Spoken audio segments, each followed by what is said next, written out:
The Warden by Anthony Trollope. Episode 1. Good morning, sir. Oh, good morning to you. Are you interested in attending the service, or do you merely wish to walk around the Abbey? Well, I'm not keen to walk around. I should prefer to attend the service. Of course, sir. Unfortunately, sir, it doesn't start for another 3/4 of an hour, but if you would like to come in anyway... Yes, I think I would. Well, I suppose on a visit to London one ought to see some sights. I shall sit myself down and see what I may from here. Well, Septimus Harding, this is a very big adventure. A great step is to be taken today. For there are some points in a man's life, are there not, where great steps must be taken. When a man must be bold, hold fast what he thinks is right. Indeed, I should have held fast much sooner. Oh, this has been, from the start, a very sorry affair.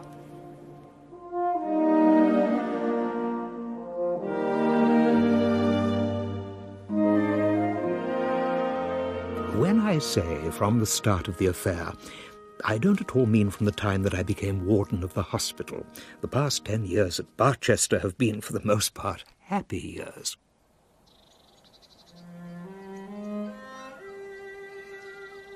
No, I mean rather last June, and that mild evening when I was in the garden playing the cello to a small audience of men from the hospital. Bunce, dear old Bunce. He was among them, of course. And there were a few others. And a visitor arrived, walking slowly across the lawn. Oh, no, who's this, then? 'Tis Mr. Bold, isn't it? Good evening. Mr. Bold, how very, very pleasant to see you. Thank you, but I pray don't stop on my account. You know how fond I am of sacred music. Besides, you have an audience. I do. And more patient and tolerant listeners you couldn't hope to find. I shall finish the piece, then. Do so, Mr. Harding. Finish it. Play another piece after that, if you wish. I'd gladly delay our conversation. For believe me, it will cause nothing but unhappiness.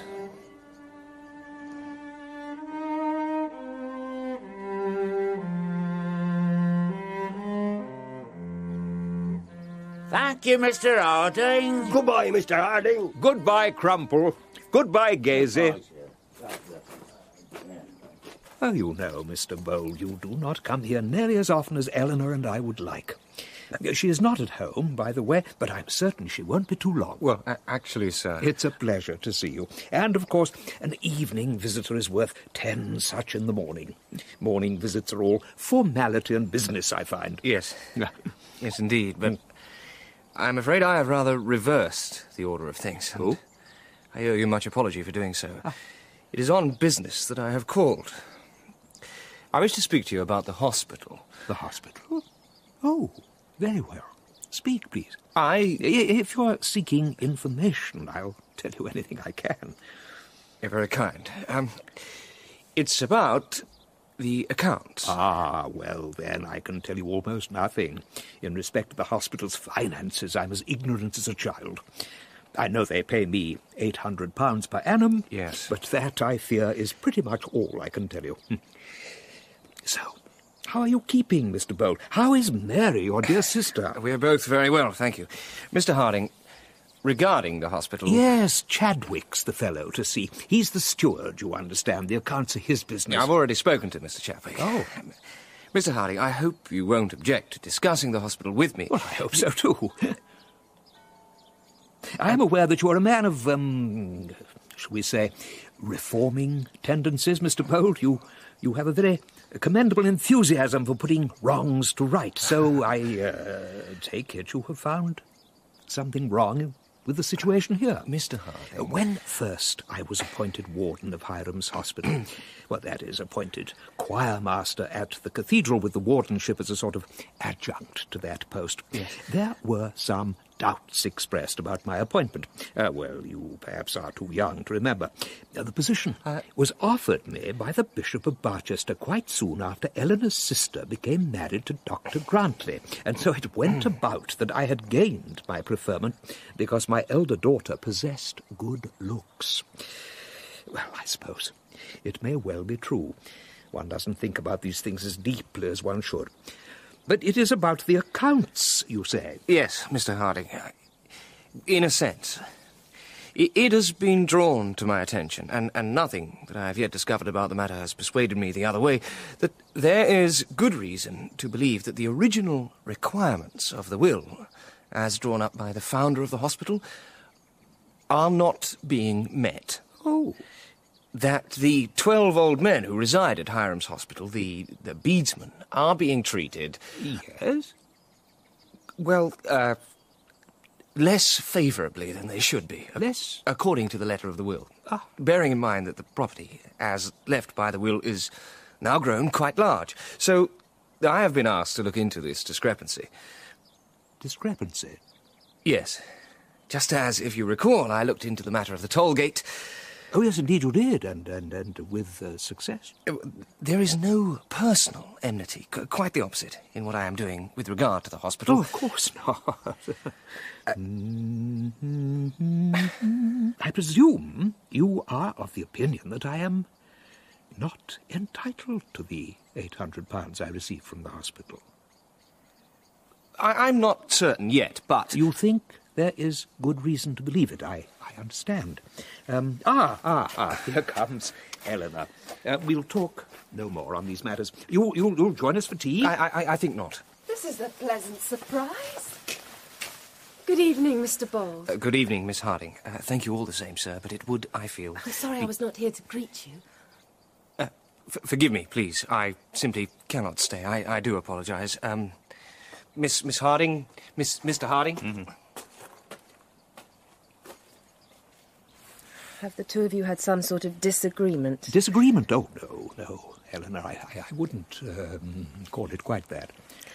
Mr. Bold is a very determined and energetic man. Yes, he is. Sometimes, no doubt, he offends people by his zealousness. But all that he does because he thinks it is good and right. I'm sure of that, yes. Well, time for tea. Eleanor, my dear.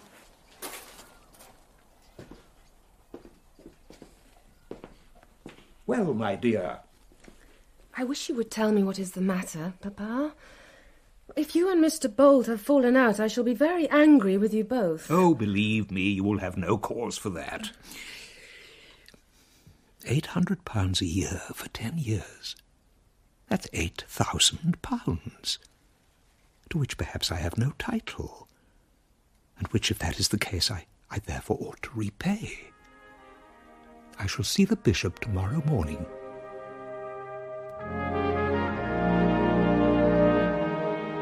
My dear Harding, I've heard nothing of any kind of protest. But there's no reason for alarm, surely. Send Mr. Bolt to the Archdeacon. He'll settle it. But, I'm Bishop... blessed, you know, to have a son who is so very capable of settling things. Doubly blessed to have him as my Archdeacon. Yes, Bishop, but I would like this particular matter settled to my own satisfaction, if you understand me. I want to be certain for myself that the will is being administered correctly. Yes, well, I suggest you have a word with the Archdeacon. He'll set you right. Bishop, did you ever read John Hiram's will? Read it? Yes, I think I did. Some time ago now, 35 years ago, I suppose, when I was first instituted here. It is an old will, that much I can tell you. Yes, it was drawn up in the first half of the 15th century. There you are, very old will. Talk to the Archdeacon, though, if you want the matter settled. He'll settle it. Yes. I wonder if this is an appropriate hour for some wine. Bishop, if, as Mr. Bold has suggested... I rather think it is. If the will decrees that the proceeds of the property be divided fairly among the 12 old men at the hospital, who has the power or authority to alter that decree? I have no idea, Harding. Your wine. Thank you. I imagine what happened was that the arrangement altered itself, as it were, over the years, so that what pertains now is confirmed by tradition and usage. Your health, Harding. A certain distance in rank and income must be maintained between the 12 poor and superannuated men and the warden who is responsible for them.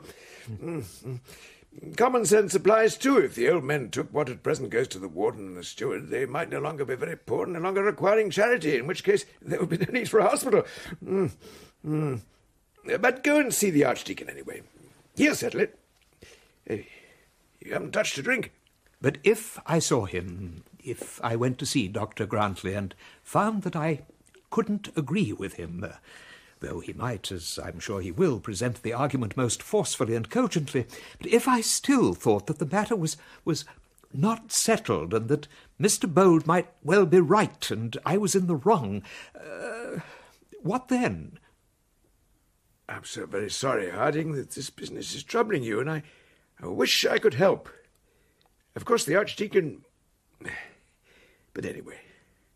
Oh, Harding, my dear friend... Good heavens, the vile insolence of the man. Do come to bed, Archdeacon. And he a friend of your sister's? A close friend, Archdeacon. The pestilent, interfering upstart. I trust, Susan, that your father has broken all relations with him. Not that I have heard. It would be quite unlike him if he has. He should cut the man off forthwith. Forbid any thought of an engagement with Eleanor. But why? Why, my dear? Because if Bold marries your sister, he will become my brother-in-law. And mine. Your father cannot allow Eleanor to marry a man who is bent on depriving him of his position, his income, and his home. Good heavens! And only imagine, if you dare, what further damage the traitor might attempt once he found himself within the enemy gates. No, he cannot marry Eleanor. Your father must refuse him, and your father must fight him. That is hardly Papa's way, either. He'll fight him, my love. I'll see to that. Yes, Archdeacon. That is, I'm sure you'll try. Are you coming to bed? Yes. Yes, my dear. I do not like Mr. Bold. That much, then, we can agree on. He is a great deal too conceited for my tastes. And a great deal too much else, Susan. But my sister likes him, so if she wants to marry him, she should. Never. In my view, it would be the best thing all round. What? Bold wouldn't trouble himself about the hospital then. I'm sure of it. Good night, Archdeacon. Well, Chadwick. Dr. Grantley. Anything new yet from Cookson Cummins? Oh, indeed, yes. A letter from them which arrived this morning. Aha. They say that since proceedings have not yet been formally begun against us, there are no legal steps that we can take. But they do advise that at the appropriate time it might be expedient to consult that very eminent Queen's Counsel, Sir Abraham Haphazard. Sir Abraham Haphazard? Oh, yes, Chadwick, I quite agree. He's the best man for us, I'm sure. Thorough churchman. Very. Sound conservative. Extremely. A good performer in the House, too, of course. Completely put down that scoundrel, do you recall, who was making a fuss about the Bishop of Beverley's income? Yes, he's our man. I think we should move quickly, Chadwick, before the other side think to get him. Thorough churchman as he is, he no doubt has his prize. So tell us then, Abel Handy, what is the amount? The amount? £100. Oh, £100? No less. 100 per yearly annum. And is each one of us in the hospital entitled to it? Aye, by law. Who says this? The lawyer says it. Mr. Finney, who's working for Mr. Bold. £100. It's ours by rights, and we shall have it. Yes. So, sign here, if you will. Now, there is a difficulty, Abel Handy, for I've never learned to write my name. Nor I. Well, nor have I, nor have most of us. But I put my mark, which Mr. Finney says is sufficient, and 5 more have done likewise. See? Even old Bell, and him lying sick in his bed. Yeah, but the other difficulty, Abel, is whether we ought to be involved in this petition business at all. Oh, we ought, Billy Gazy, we ought, if we each wants £100, that is. Who's the petition to go to? The Bishop. The Bishop? And copies of it will be sent to the newspapers. The newspapers? You'll never get all 12 men behind it, Abel Handy. Bunce wouldn't sign it if you threatened him with boils and locusts. He's too fond of the Warden for that. Yes, Job Skulpit, which is a particular annoyance, seeing as he can write his own name. for it would have looked well on the petition, that would. So if you sign, Job Skulpit, and 10 of us puts our marks, and we tell the bishop that Bunce is mad and couldn't be permitted to cast his judgment, why then, 'tis a powerful enough petition, I'd say. Yeah. Cast your judgment then, Job, and write your name.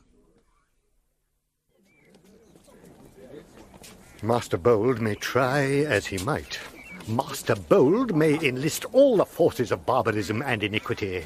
Master Bold may slither his way into the affections of the Warden's younger daughter. Foolish girl to be deceived so easily, but his machinations shall be thwarted. Nothing in this time-honoured place shall be tampered with. Nothing shall be changed. The goodly grace of the cathedral and its venerable institutions shall remain undisturbed. Ah, there he is. Warden! Warden! Archdeacon, good morning. And to you, Eleanor. Good morning, Dr. Grantley. How is Susan? Mrs. Grantley is well and sends her love. I wanted to see you, Warden, concerning the hospital. Ah, yes, Archdeacon... It is quite clear, Harding, that the way to stop this fellow... Excuse me, Dr. Grantley. Eleanor, my dear. Yes, Papa? Perhaps you would be good enough to go on ahead. Yes, Papa. Forgive me, but you see, she and John Bold... Yes, I'm perfectly acquainted, thank you, with the state of things between them. I'm rather trusting in you, Warden, to prevail upon your daughter to change all that. Oh, indeed? But that was not the prime reason for my seeing you. Oh, come now, Job. You'll not go along with old Bunce, surely. Sign and have done with it. I'm not sure. I'm thinking it over. But it don't need thinking over. 'Tis as clear as day. What do you think, Billy Gazy? Are you going to sign? Oh, well... Of course he is. He's not under Bunce's thumb, I know that much. He won't let the parson rob us. Here, Billy, take this pen. Oh, I don't know. Get hold of it properly, you old cripple. Oh, no, Billy, look what you... Oh, never mind. It'll do. What, that? It's a blotch, not a mark. It's Billy Gazy's blotch, and he made it, which is all that counts. That's 8 we've got now. Job? The advice of Chadwick's attorney is that we consult Sir Abraham haphazard. Haphazard? I think that this is very good advice. He'll put Master Bold in his place. Most certainly he will. I was also informed by Chadwick that a petition is being got up by those old men of yours. You are aware of this petition, I suppose? Oh, yes. Are they intending to send it to my father? Well, I am afraid I have no idea. But you've taken measures, have you, to obstruct it? Measures? No. Oh, Warden. Why shouldn't they get up a petition? Why shouldn't they?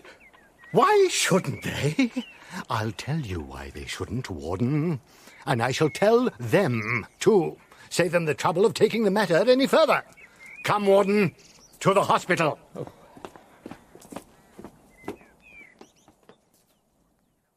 'Tis a poor thing in a man when he cannot stand up for himself.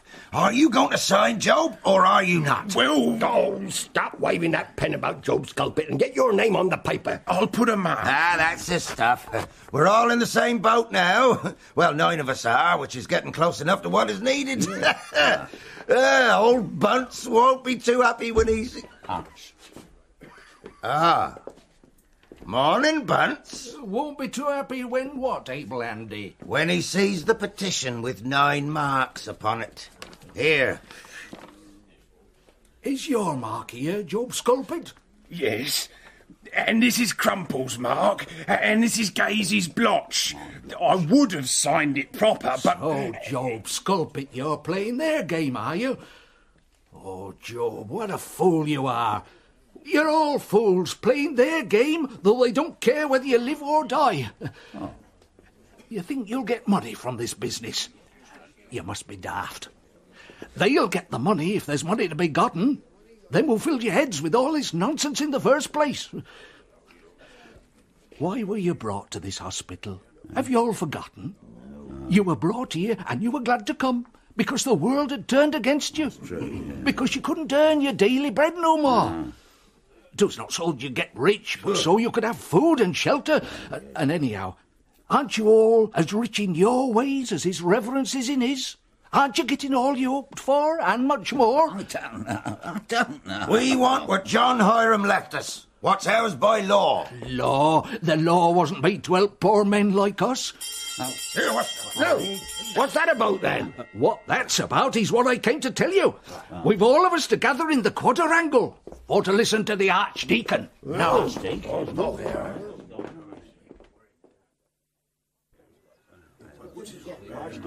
Must I stay, Archdeacon? Yes, you must. For heaven's sake, Harding, don't let us have division in the camp at the very outset. We shall require a long pull, a strong pull, and above all, a pull together. Shall we? I'd so much sooner not be involved in any pulling. I'd so much sooner remain quiet, really. Remain quiet? Remain quiet? Good heavens, do you wish to be ruined in quiet? Well, yes, if I am to be ruined. Well, that's nonsense, Warden. Nonsense. Are they all assembled? Is this the 12 of them? 11. George Bell is in bed. What? At this hour? He is sick. Ah, right. Now, my men, I want to say a few words to you concerning the will of John Hiram, and concerning a certain petition which I believe it is your intention to address to my lord the bishop, and which expresses the opinion that you do not receive from John Hiram's estate all that is due. Now, what is it, pray, that you are asking for? What is it you want, exactly, that you haven't got here? £100 a year. £100? To each of us. Each year. Your Grace. Oh, dear. Come now. Do you honestly think that John Hiram, when he drew up his will all those centuries ago, intended it that £100 a year be given to 12 old men? Men who in their prime earn no more than half a crown each day? Is this what he had in mind when he built his hospital? Of course not. He meant that 12 poor, worn-out labourers who could labour no more, the infirm, the blind, and the like, who must starve and die a miserable death if not protected by the hand of charity, he meant that such men should come here to the hospital, and should find shelter, find also a little leisure in their old age to make their peace with God. That is what he meant, I assure you. Without having read the will, you are complaining that the will's instructions have not been met. You are demanding £100 a year. £100? Good heavens, you must be mad! I tell you this. While you remain at this hospital, you will never receive 100 pence more than what you have now. Indeed, it is very possible that on account of this disgraceful affair, you will even find yourselves with something less than what you've been getting. Oh, no, Archdeacon, no! Do not be surprised if there are changes.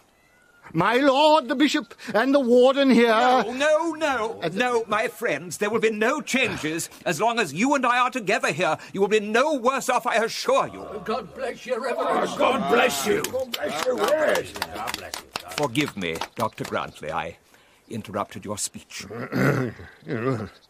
Anyway, I suppose I have finished now. Dear friends, the Archdeacon has said all that he wished to. Our thanks for your kind attention. Thank you, Your Reverence. So, I made things pretty plain to them, I think. Oh, yes. Pretty plain. One must be plain, you know, with this sort of people. Otherwise one will not be understood. But they understood me, Warden. Yes, Archdeacon. Yes, I believe they did. It is very odd, do you not think, John? Why 2 notes inviting each of us to the same party? I can't imagine. Perhaps a great change is coming upon the world, and Mr. Harding has decided to be fashionable.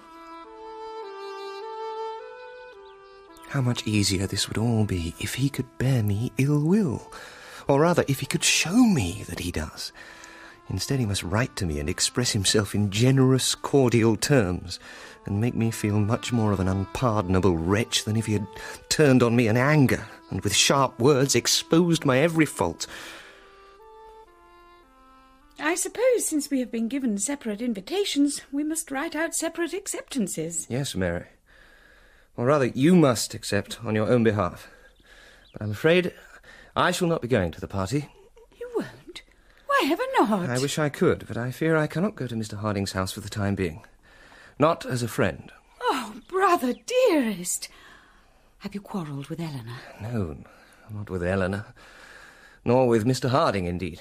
I rather wish we had quarrelled. What do you mean? The situation, Mary, is that I have taken up the plight of the 12 beadsmen of Hiram's Hospital. It's a long story, and I shall explain it to you in due course, but the upshot of it is that I intend to see if justice can be done for these poor folk of the city, so that they can receive what they are entitled to under law. And as a result of this inquiry, it may well be that what has previously gone into the pocket of the warden will henceforth be directed to the benefit of the men of the hospital. I see. And why must you do this, John? Why must you take up their plight? Why should anyone?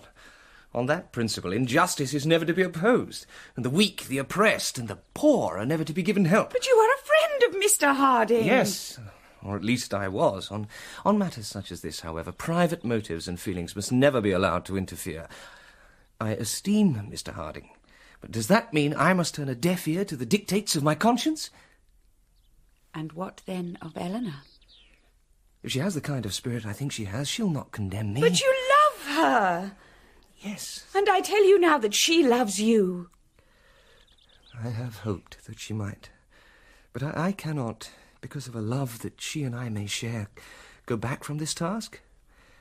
Private feelings, as I say, must not interfere. You will break her heart, John. You will break your own. Oh, why must you do this? Why must you play the great reformer, the righter of wrongs? I'm not playing at anything. Do what you were trained to do and heal the sick. Oh, Barchester has a legion of doctors and surgeons. There isn't enough sickness to go round. But the number of reformers, as you put it, are somewhat less, and there is plenty of business for them. What good will you do these men from the hospital? You will never make them happier than they are now. Mary. Give up this dream, John. Give up this grand dream of justice. Give up this madness. My dear sister, you don't understand. I understand the misery you'll bring on yourself, and on Eleanor, and Mr. Harding, and me. Oh, may I at least write to Eleanor and say that you will go to the party? No, Mary. No, you may not. Clear for all to see.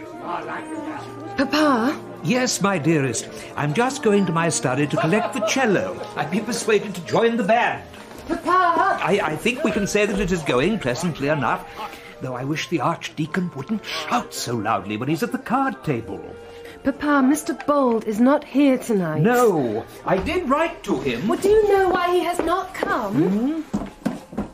Papa? Well, my dear, I could guess. Has Mary not spoken about him at all? She gave an excuse for him, but it was clear enough it was not the true reason.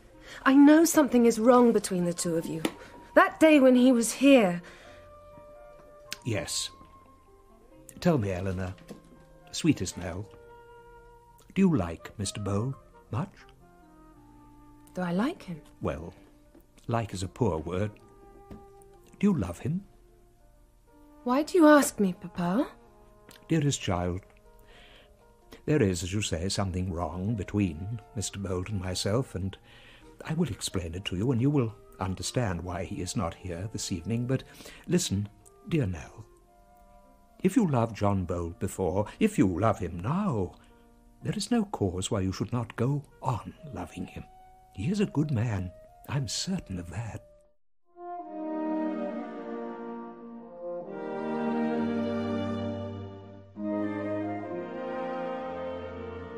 I shall always judge my father to be right, and those who oppose him I shall judge to be wrong. Of this latter number I shall be forgiving to those who do not know him, considering they are mistaken through ignorance or error of judgment. But if I see him attacked by those who know him, or say that they do, and who therefore should love him and revere him, I will, I fear, be much less charitable. Oh, Eleanor. Well? Well, sister? May I ask what Eleanor said in her letter? Oh, well, just how sorry she is that I wasn't able to attend the party and what a success it was. Is that the Jupiter? It is the Jupiter. It contains an article which will be of interest to you. Ah. A leading article. I will leave you to gloat over it in private. A leader in the Jupiter. My cause, my crusade, taken up by the Jupiter. Well, here we are. We are informed that the warden of an old almshouse attached to Barchester Cathedral is in receipt of 25 times the annual income appointed for him. Yes! Now things will begin to move.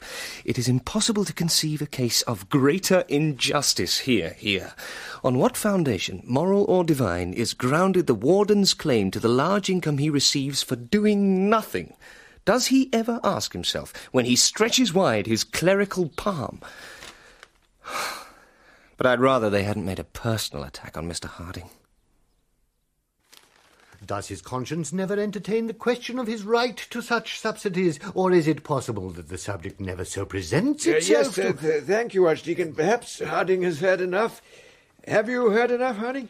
Pretty well enough, I think. It's monstrous. It's diabolical. What am I to do? What am I to do? Well, I suppose you might try writing to the Jupiter and presenting an opposing view. Oh, yes. And find yourself smothered with ridicule or thoroughly shaken like a terrier shakes a rat. Accidentally omit some word in your answer, Warden, and you'll be branded ignorant. Make some trivial mistake, and it'll be interpreted as a falsehood or a blasphemy. I fear there is no point in resisting an attack from the Jupiter, even if one has the best of cases. In such matters, the Jupiter is all-powerful. Yes. Sells a great many copies, too. 40,000, Warden. Oh. And each copy, I understand, is read by 5 persons at least. Oh, dear, what am I to do? We could have anticipated this attack, Warden. These are words, merely, and everyone knows that the paper takes up any affair, whether the substance of it is right or wrong, true or false, so long as it thinks that by so doing it can promulgate its own prejudices. Yes. Everyone knows that. And everyone who knows you, Warden, will think none the worse of you because of this small thunderclap from the Jupiter. So if I am not to write to the paper... At the very best, it would only serve to remind readers of what they had already half forgotten. What is then to be done? We must wait. Wait for what, Archdeacon? Why? For some word from Sir Abraham Haphazard, of course. He's our man.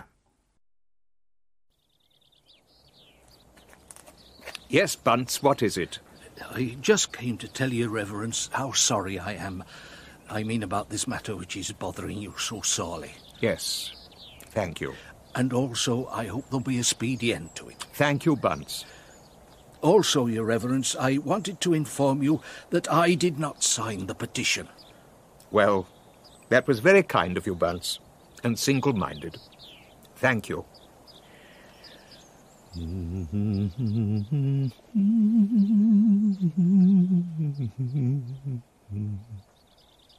What am I to do then if I am not to write to the Jupiter? What if the Archdeacon is wrong? What if there are people spread throughout the land who have read that article and who believe what they read? How can I persuade them that I am not a thief? That I'm not an avaricious priest who has snatched money from the poor, bread from the hungry. I simply took what I was offered. But even that was wrong, perhaps. I fear it's your fault, Archdeacon. I told you from the beginning how it would end. Good heavens, how can you say so? You shouldn't have been so against the idea of John Bold becoming your brother-in-law. You shouldn't have protested so violently about him visiting Papa's house. But Susan, my dear... If it wasn't for your opposition, you know, it is quite probable that he would have married Eleanor by now, and this whole sorry business, I'm sure, would never have been contemplated. Oh. You've put him in a huff. I shall fight it out with him, my dear. Yes, I knew you will. I will fight, and I will win. No surrender. Sir Abraham haphazard. Ah, Sir Abraham! He'll soon be sending us his opinion, and then we'll see what Master Bold is made of. Sir Abraham, you know, has had to devote much of his time recently to the preparation of the Convent Custody Bill. The Convent Custody Bill? Yes, Susan. Enabling Protestant clergymen over the age of 50 to search nuns who are suspected of possessing treasonable papers or Jesuitical symbols. The bill will have 137 clauses, I believe, so Sir Abraham has been rather busy. Busy or not, Sir Abraham will not get Eleanor a husband, nor will he get Papa another income when the poor man has been hounded out of the hospital. So, what will you do then, Archdeacon, when you have both Papa and my sister on your hands? Excuse me, Archdeacon, but Mr. Chadwick is waiting. Chadwick? He was in London yesterday, my dear. He may well have important news. I'll see him in my study. Well, Dr. Grantley, here it is. All this is Sir Abraham's opinion? It is. Now, the thrust of it... Yes, quickly tell me the thrust of it. According to Sir Abraham, the warden and the steward of the hospital, viz. respectively Mr. Harding and myself... Yes, yes? ...are merely the hospital's paid servants. The defendants in the case should, if anyone, be the Corporation of Barchester, or possibly the chapter, or indeed your father. So Master Bold is on the wrong scent, eh? That is Sir Abraham's opinion. But he also believes that we'd have baffled Bold whichever way. If he had gone for the bishop, for instance, we'd have argued that your father is technically not liable, since he has never formally consented to overall responsibility for the hospital. Good, good. In every case, says Sir Abraham, the legal points are so nice that we can force Bold into £15,000 cost before he can resolve them. And Mr. Bold doesn't have that kind of money. Oh, Chadwick, this is excellent news. I told you Sir Abraham was our man. You did. You did. You will take pains, won't you, to ensure that this copy of Sir Abraham's opinion is not seen, or its contents divulged? I will. We wouldn't wish to teach the enemy how to fight its own battle. Absolutely not. Your father and Mr. Harding, however, may be given so much of the opinion as will satisfy them that the matter is going well. Certainly. I'll see them both tomorrow. Under the law, then, I am a paid servant. That is correct. You and Chadwick. With an allotted stipend. Correct. I have to say I rather regret the use of the word servant and a stipend. I hope you won't take offence at them, Harding. Oh, by no means. A rose, you know. Formal terminology, that's all, as expressed in Sir Abraham's opinion. The point is this. You're no lawyer, Warden, so I'll put it very simply. Since it is necessary to have servants for the use of the hospital, their level of pay must depend on the going rate, according to market value. Dear, oh dear. And it can be fixed only by those who manage the hospital. Oh, well, who does manage the hospital? Well, that's another question. Let Bold and his friends scratch their heads over that one. The fact is, the action is at present being brought against you and Chadwick, and this is your defence. And a perfect defence, too, is it not? Most satisfactory. And completely conclusive. But on this argument, I might as well have 1,600 a year as 8, if the managers choose to give it to me. Warden. And surely I myself must be one of the managers, whoever the others might be. Perhaps, indeed, I am the chief manager, so that can hardly be a decent and proper arrangement. Warden, please. It is very simple. The question is whether a tribe of cheating attorneys and pestilent dissenters are to interfere with an arrangement which is essentially just and which is serviceable to the church, or whether we shall beat them off. Pray, let us not be splitting hairs, not at least amongst ourselves. Otherwise there'll be no end to this business, and no end to the cost.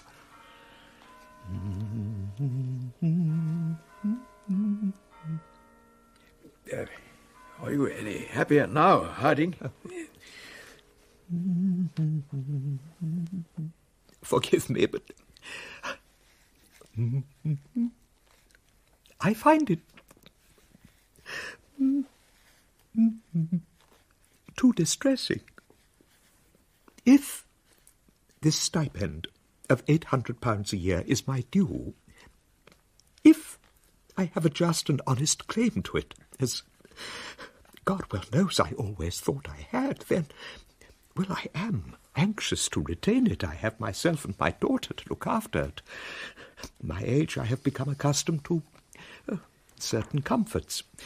Also, I am anxious to demonstrate that I am right, that I have acted properly in the past, but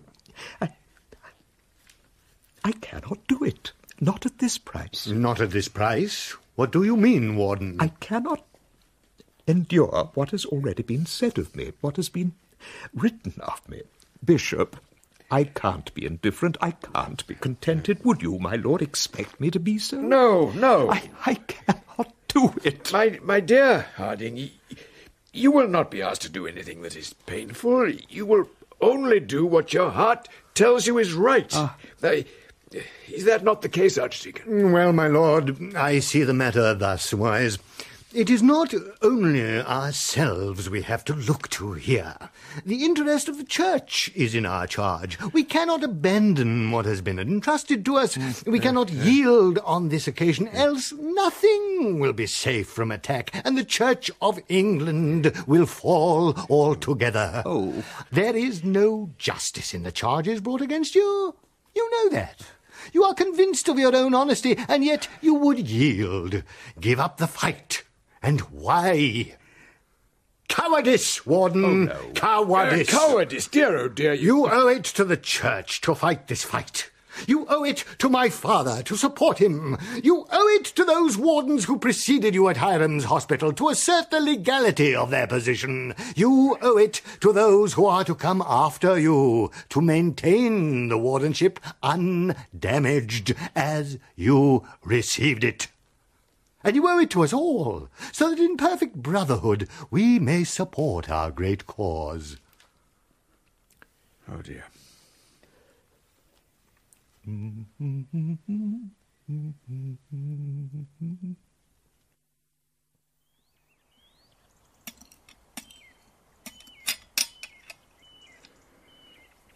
haven't eaten very well, Papa. No. No, I've managed as well as you. I'm very sorry, my dear. I wish I could be in better spirits. Bunce was telling me that good news was expected from London. Good news? Ah, yes. Good news from London. I know I am not the first. Other servants of the Church have been attacked, and most viciously too, for taking what was not theirs, allegedly. For growing rich by doing nothing, allegedly. I have read of such cases. I have heard the gossip. And it has made me want... Yes, Papa? It has made me wonder how they could possibly carry on. These people who were attacked, how they were able to face their fellow men when their names had been bandied about, when so much abuse had been heaped on them. And now, it's happening to me. It's happening to me. What will you do this evening, Eleanor? I hadn't thought, Papa. Now, the weather is very pleasant. You mustn't stay in on my account. But you were so very sad. Yes, well, we all must have our share of sadness. Papa, won't you tell me what it is about? Well, you know what it is about, my dearest. But this is a fresh sorrow, I think, on top of what was already there. And I want to share your sorrow, Papa, even though I cannot make it disappear. Sweetest Nell. We are everything to each other now. Please, Papa, tell me what the matter is. My own child. Papa. It isn't right. Why should you be made unhappy too? It may come to that, of course. We may have to leave this place, and that will be a great cause of sorrow. Until then... But is that all, Papa? If leaving here is our only sadness, let us leave this house and have light hearts elsewhere. Oh, Papa, you and I could be happy wherever we were, as long as we had bread to eat and our hearts were light. Yes, dearest Nell, I think we could be. And yet... You must have no doubts on my account, Papa. My happiness does not depend upon a pony carriage or a fine drawing-room. Papa, this place cannot gladden my heart, not while there is a question about your honour in staying here. Put me in the smallest of tiny cottages, and I could truly be as contented as the day is long, provided I could see that you were happy too. Nell? My sweetest, most precious Nell. I would leave this house today, believe me. I would give up the wardenship. My life here these past 10 years has been a pleasant one, I know, but I fear that everything that has made it so is somehow tainted. And yet, I think I must attempt to stay. To give it up is what I want. But there are obligations, you see. Obligations to others and to myself. I should not relish being called a coward, any more than I have enjoyed being charged with avarice.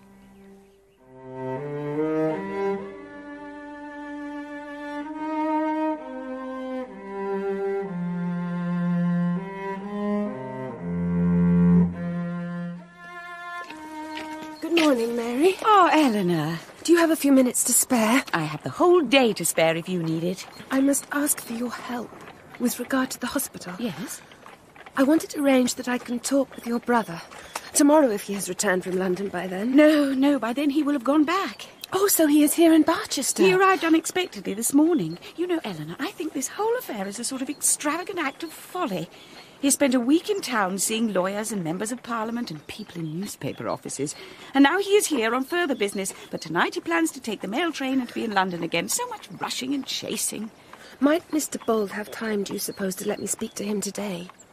We will make sure that he does. He is over at his horrid attorney's at present, but he should be at the house by luncheon. It is very important that I see him. You shall see him, dearest sister. Thank you.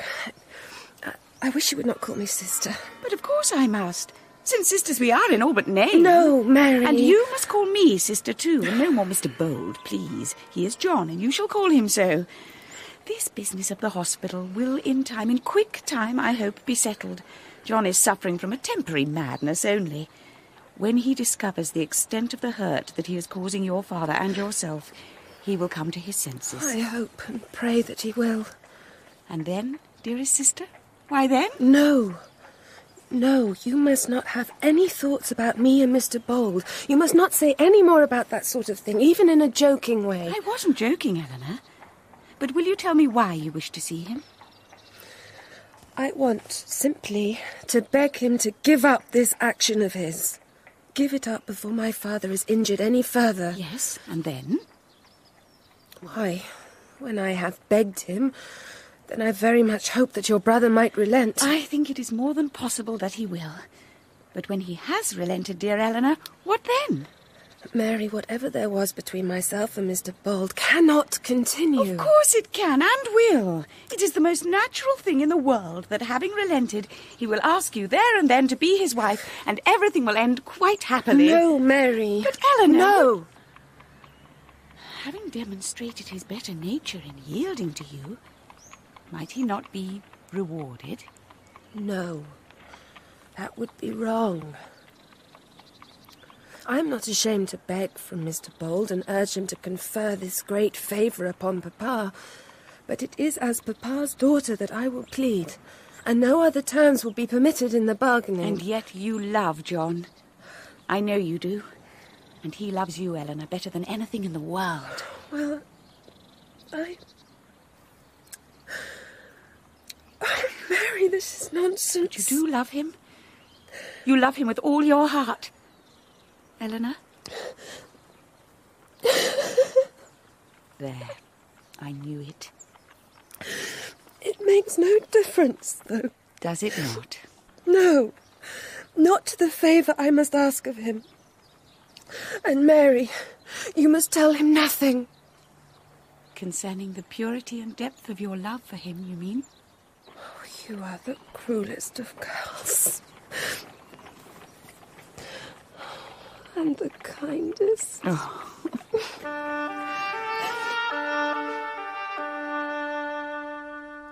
Well now, time is moving on. I must make a start on copying out Finney's notes on the will, write a letter to Tom Towers, in case I fail to see him tomorrow, and advise him that the notes may well be of interest to readers of the Jupiter. And I ought to write to Eleanor, too, imploring her to look upon me with understanding and compassion. Is it to be the case, I shall ask her, that my resolve to carry out what is, after all, my public duty should mean that I am lowered in your estimation? Or words to that effect? And while I'm at it, I should write to her father as well, imploring him likewise to look upon me with understanding, etc.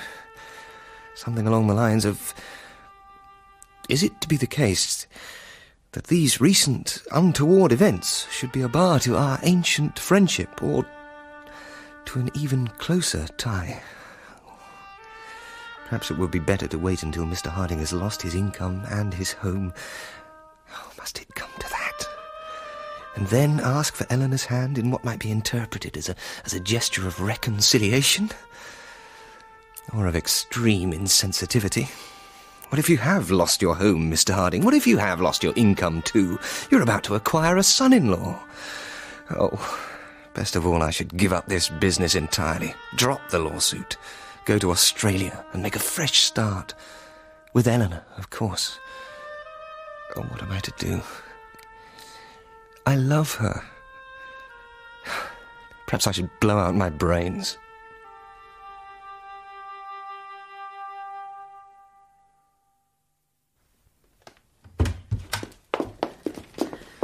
Well, he's home.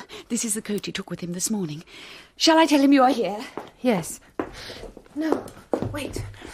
How's my hair? Your hair is perfect. This curl, just here. That curl just there is very pretty. And anyway, I would have thought a curl or two out of place quite becomes a young woman lodging an appeal on her father's behalf. John? Yes, Mary. John, there is a visitor. A visitor, but you know her, little time. It is Eleanor Harding. Miss Harding? Yes, and she is coming in to speak to you. Very well. He's ready to see you, sister dear. You must not leave me alone with him, Mary, whatever you do. Promise me you won't. After you, Eleanor.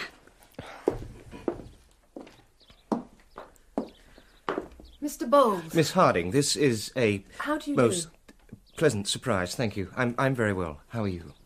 I am well. I have good enough health, at least. Splendid. I'm so glad to hear it. Excellent. Perhaps Eleanor would like to be invited to take a seat. Of course. Forgive me. Do sit down, Miss Harding. Mary. I am sorry that I've seen so little of you of late. I have been required to spend some time in London. Yes. What a fatuous place London is. And what a delight when one gets back to Barchester. It's very hot, don't you think? It is very hot. And Mr. how is your father? Forgive me, I interrupted you. My father, Mr. Bold, is not very well. And it is expressly to speak about my father that I am come here. I am sorry your father isn't well. I hope it's nothing too serious. He is unwell because he is unhappy. He is very unhappy on account of this affair of the hospital. You would pity him, Mr. Bold, if you could see how wretched it has made him. Oh, Miss Harding. Anyone would pity him, I think, but you would pity him especially, Mr. Bold, because you are his friend. He is much altered. His cheerfulness has all gone, and his sweet temper, and the kind, happy tone that was in his voice. You would hardly know him if you met him. Miss Harding. As I say, he is not well. And I do believe that if this business goes on, if it goes on, he will die. Die? Oh, Eleanor! I am sure, as is Papa. that it was not you, Mr. Bold, who wrote those things in the newspaper. No, Miss Harding. I can tell you most assuredly that it was not. Such an act of cruelty would be beyond you, I know. But, Mr. Bold, that article in the paper, I tell you, it has nearly killed him. To be called avaricious, to be called dishonest. I have never used those terms of him. No, but others have. And if this goes on, if such things are written again, it will kill Papa.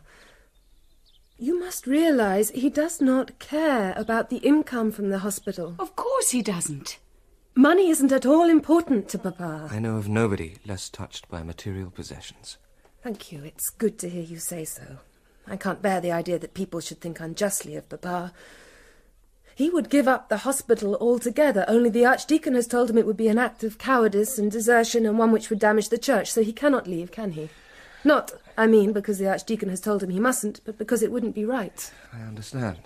Miss Harding, it would be impossible for anyone who knows your father personally to accuse him for one moment. He would leave the hospital if he could. Leave it tomorrow. Give up the house and the income, and I do so wish that he would. In all this business, it is he who has to bear the punishment. It is he who suffers. And why? What wrong has he done? How has he deserved this persecution? Dearest Papa, who never had an unkind thought in his life, who never said an unkind word. Oh, Miss Harding, I have not argued that your father is in any way to blame. Then why must he be persecuted? Why must he be made so wretched? Why did you begin all this? Well, I felt that in the particular circumstance... Mr. Bold, why? I was impelled Mr. Bold, Mr. Bold! I want you to abandon this proceeding against my father. Mr. Bold, I implore you, abandon it. Do not destroy a man who has loved you so well. Spare his life. Spare his reason. For either his life or his reason will pay the forfeit, believe me, if this goes on. Oh, Miss Harding. What can I say to her? She has destroyed me utterly. Of course I should abandon the proceeding. Of course I must show compassion towards Mr. Harding. But if I do, what then will become of me? Mr. Bold? Will I be contented? Having renounced a cause that had justice and fairness on its side, will I be happy to see this matter progress, and me no longer part of it? John, you must speak to her. For that's the other thing. The matter will progress, whether I stay with it or no. But how can I say as much to Eleanor? Dare I tell her that it has gone quite beyond my control? I have raised a storm, a wild and angry storm. And whatever I do now, I know I cannot quell it.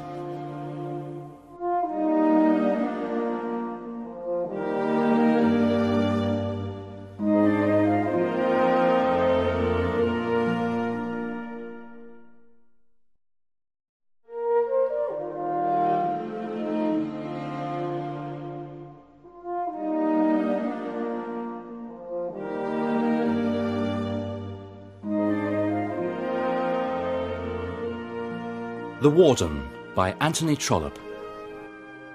Episode 2. This video was uploaded to the channel Thinking Out Louder. Please like, comment and subscribe to the Thinking Out Louder channel. Thank you.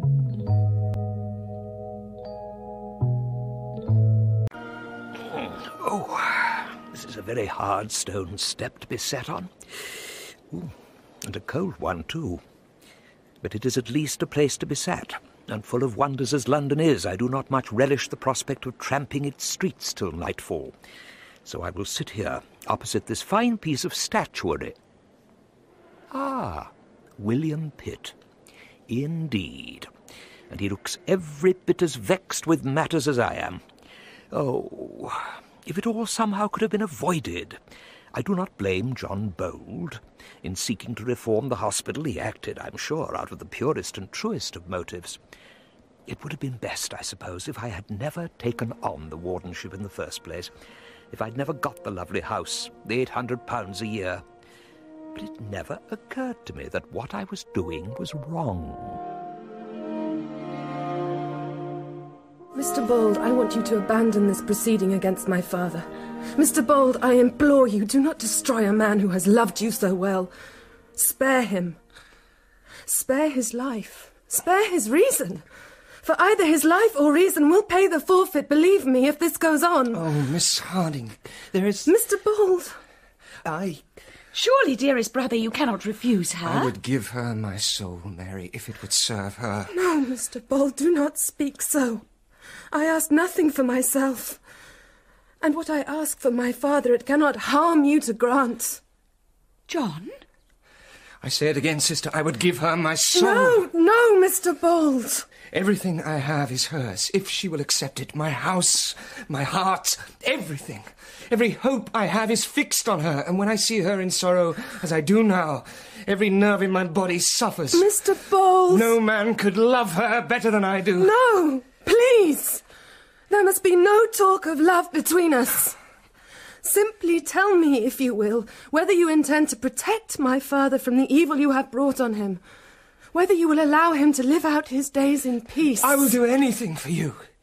Oh, Ellen, let me tell you how much I love you. No, you shall not tell me. That is very wrong of you. Tell me instead that father is safe from harm. Promise me that he is. I will not leave you till you do. I'll cling to you in the street, kneel down and entreat you before the public gaze. Promise me, Mr. Bold. Promise me that he is safe.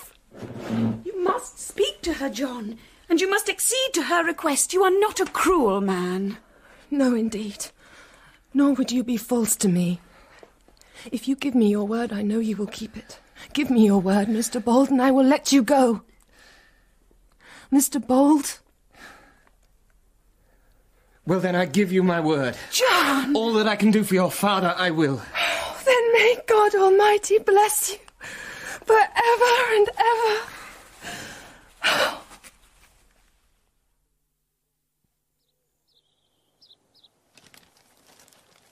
They've already writ about you once, your reverence. Yes, Bunce. But once, it seems, was not enough. The Jupiter did not quite exhaust the topic, and so the Jupiter has come to it again. Have they changed their minds about you, your reverence, seen the error they made? No, Bunce, I doubt very much if they have. That is assuming, of course, that what they wrote about me in the first instance was indeed an error. I've not read the piece yet, Bunce. I confess I've been putting off the dreadful hour. Such cowardice, eh? Oh, here we are. Dr. Grantley has been kind enough to mark his copy for me. In red ink. Come, I'll read it. It cannot be any worse than I imagine it to be. I must go now. No, Miss Harding, not yet, please.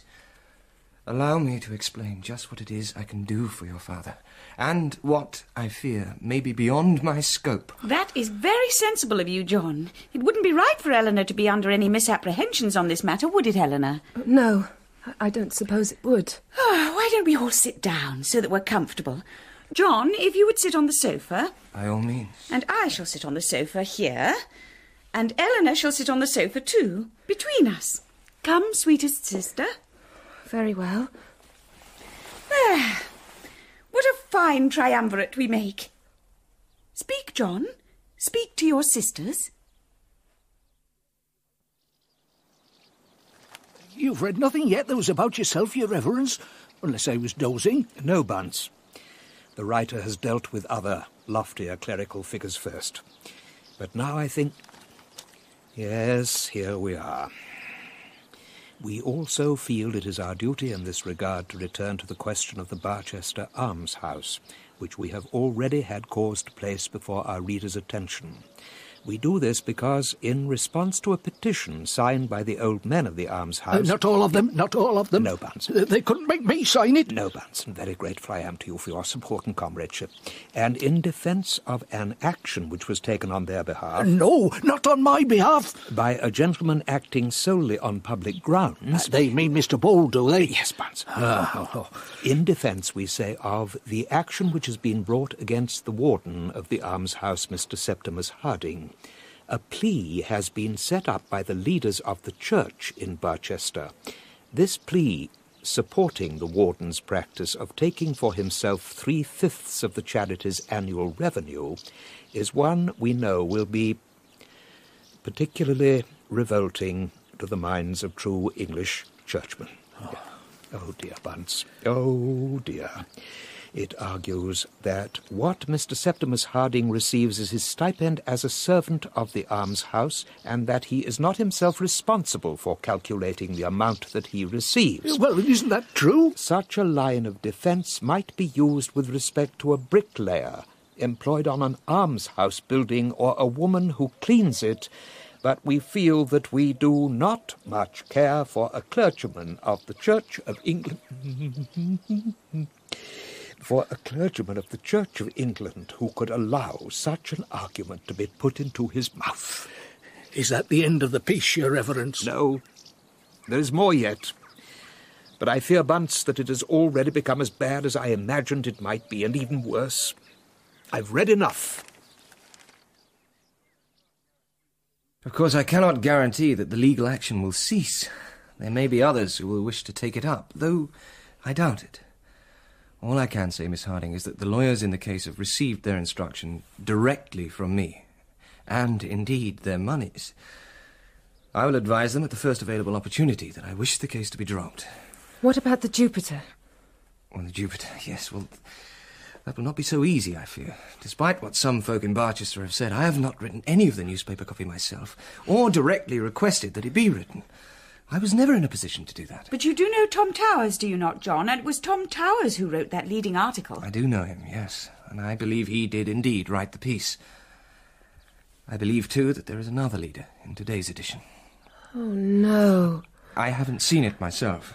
Is it not possible for you to ensure that nothing further will be written? No, Miss Harding, it is not. But I will call upon Tom Towers when I am in London, and I will attempt to persuade him.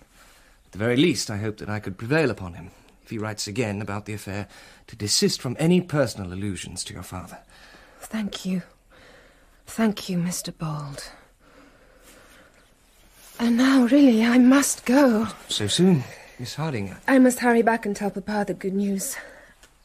I'm greatly obliged to you, Mr. Bold. Papa will be so very touched by your kindness. May I not, before you go, say one word to you on my own behalf?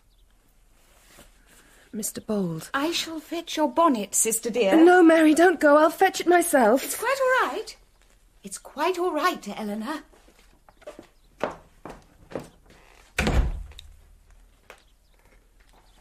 Miss Harding. Yes, Mr. Bold? Miss Harding. Eleanor. I love you. No, Mr. Bold. No. Allow me to speak. No. I love you, Eleanor. More than I have loved anyone in this world. No. I love you more than anyone has loved you. No. I love you more than anyone ever could love you. No. I love you, Eleanor. I love you. Want you for myself. Provided, of course, that your father is agreeable to the notion, and that you have no aversion to it, and that there is no one else, no other preference. Might I ask you if there is anyone else? There is no one else. Mr. Bold. Of course, I dare not hope that you are able to reciprocate my love. That is, love me as much as I love you, sweetest, dearest Eleanor. But I must ask you, nonetheless, will you be my wife?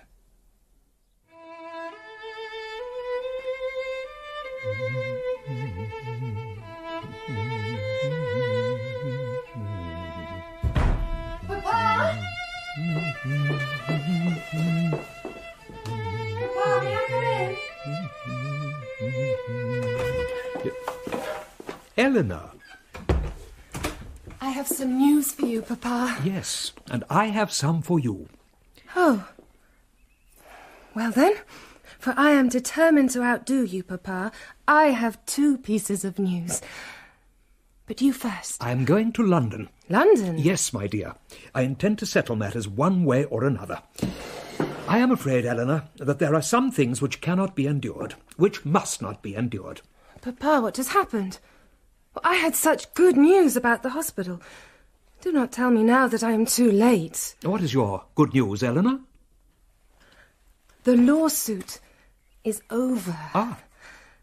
I have just come from speaking with Mr. Bold, and he assures me that it will be abandoned. There is no further cause for misery on that score, Papa. The whole business is closed. I see. Well, is that not good news, Papa? Well, if Mr. Bold thinks he has been wrong, if he thinks he has done wrong, then of course he must do now what he believes is best. But whatever he does, he cannot make me change my mind. Oh, Papa, I thought you would have been so happy. I thought everything would... Mr. Bold may have given up this particular enterprise, my dear, but I fear that there are other men he has engaged upon it who are beyond his control. See, on my desk, today's Jupiter. The Jupiter. When you have read the article there, you will understand why it is I cannot change my mind. I no longer wish to be warden of Hiram's Hospital. It is not worth the price. Oh, Papa. Mr. Bold has seen fit to drop the case, but he cannot unwrite what has been written about me. He cannot arrange it that the Jupiter's article won't be read by every clergyman in Oxford. Nay, by every gentleman in the land. He can't do that. Any more than he can dispute the truth of every word that's written in that piece. He can't dispute it, and nor can I. You see, I have no right to be warden of the hospital, Eleanor. No right, Papa? I have no right to £800 a year, no right to this house, no right to spend in luxury what was intended for charity. So I trust that Mr. Bold has not abandoned the case for my sake. For my sake he should certainly not do that. No, Papa. Here is the Jupiter, my dear. The article is marked in red ink, should you wish to read it. Yes, Papa. Oh, but you said there were 2 items of news you had to tell me. What was the other, my dear? The other? Yes. I will tell you it, Papa. But not now. When Pantagruel was born, there was no man more amazed or confused than his own father, Gargantua. For when he saw on the one hand his newly born son, and on the other his wife, newly dead in childbirth, he was gravely torn as to whether he should be delighted at the arrival of the one, or should mourn the departure of the other. One moment. One moment. Come. Dr. Grantley. Ah, Mr. Bold. Good afternoon. How are you? Thriving, I trust? How can I help you? Well... Very happy, I assure you, to do anything I can for such a dear friend of my father-in-law. Thank you.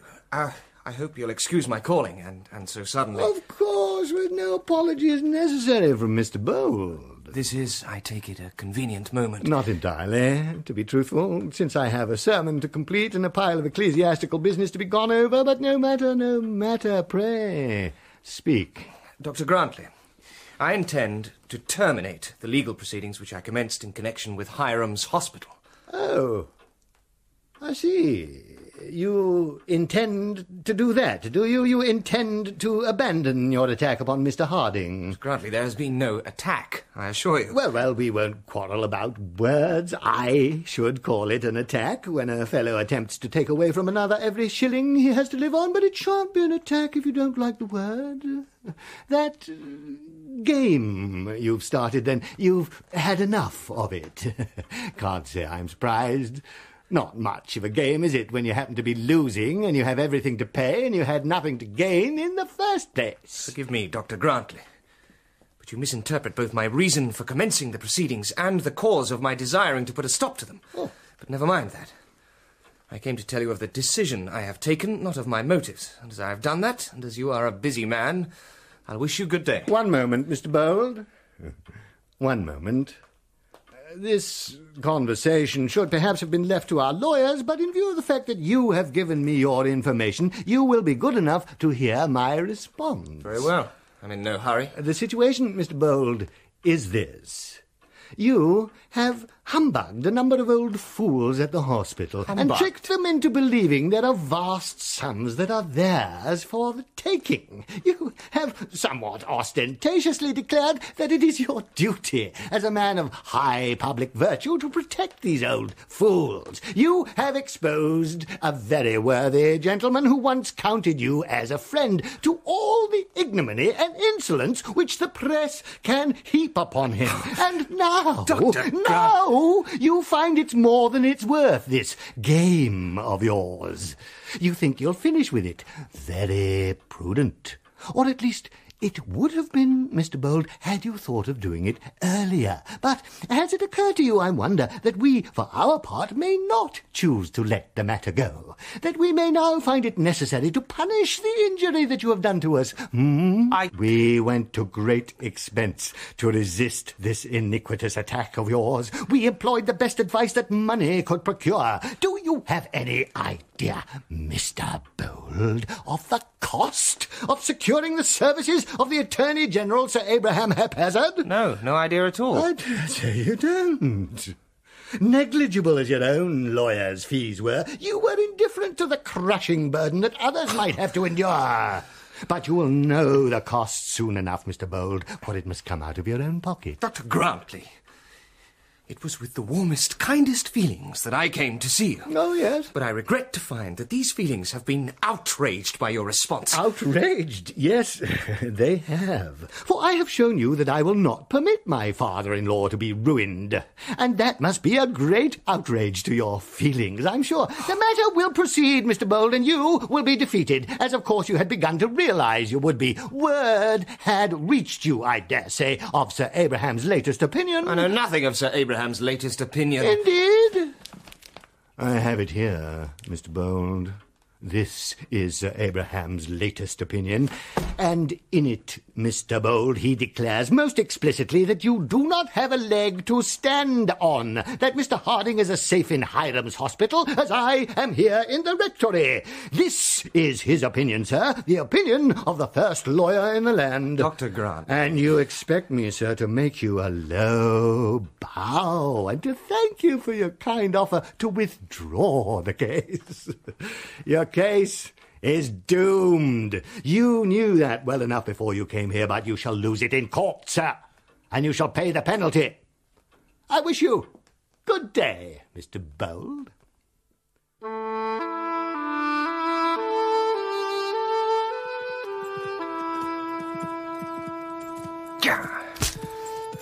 Come on, boy.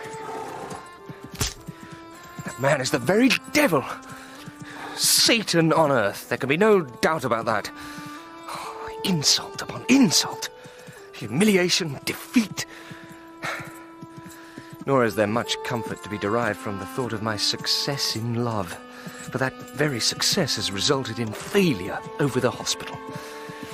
Oh, John Bold. Was it not very weak of you, childishly weak, to allow the tears of a pretty girl to undo all that good work of yours? Why did you let your vanquished heart vanquish your head in turn? Why yield everything? Oh, you poor fool. And no less foolish, it's clear, for making a visit to Dr. Grantley and being so thoroughly checkmated by him. Well, what must I do now? I must keep my promise. I must withdraw the suit, as I said I would, and then wait to see what Dr. Grantley may throw at me in return. And I must talk to Tom Towers, as I said I would. To London, then.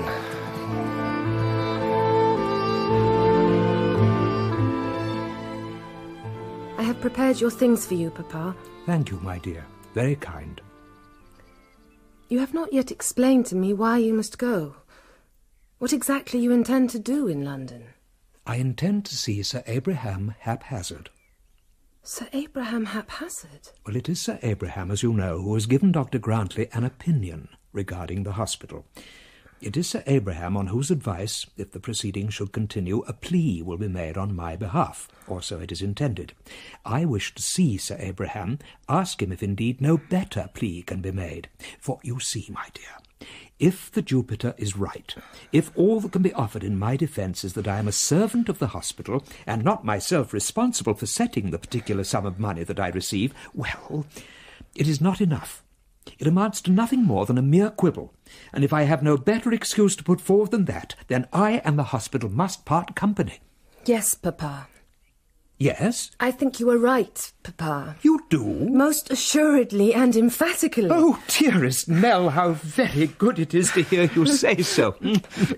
Oh, you see, Nell, I have no wish to stay in this house. I have no wish to draw my income, not if I am to be spoken ill of. I agree, Papa. Oh, well, then I must be right. You won't, however, get agreement from Dr. Grantley. I won't, that's true, but it can't be helped, I'm afraid. Will he go with you to London?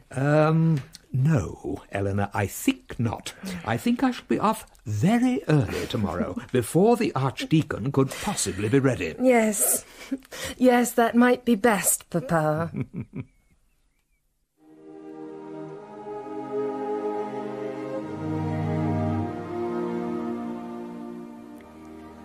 I will inform Dr. Grantley of my intentions. I must. But I will do it this way. I'll write a note to him, but arrange that the note is delivered to the rectory only after I myself have set off for London. Yes, good. He's almost bound to follow me, of course, once he has received my news. But if I can steal a march on him, perhaps I can do all I need to do in London before he catches me up.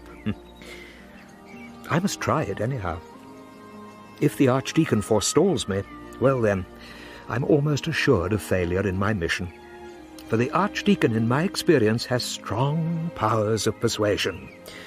Were he to have the chance to interfere, I would find it hard to resist. He'd tell me I have no courage for the fight, no strength of character, no resolve. All of which I'm sure is true. Else why should I so strenuously be seeking to keep clear of him? Weak as I am, though, I think I've made the proper decision. What's that saying? Everyone knows where his own shoe pinches. Yes. Even Septimus Harding.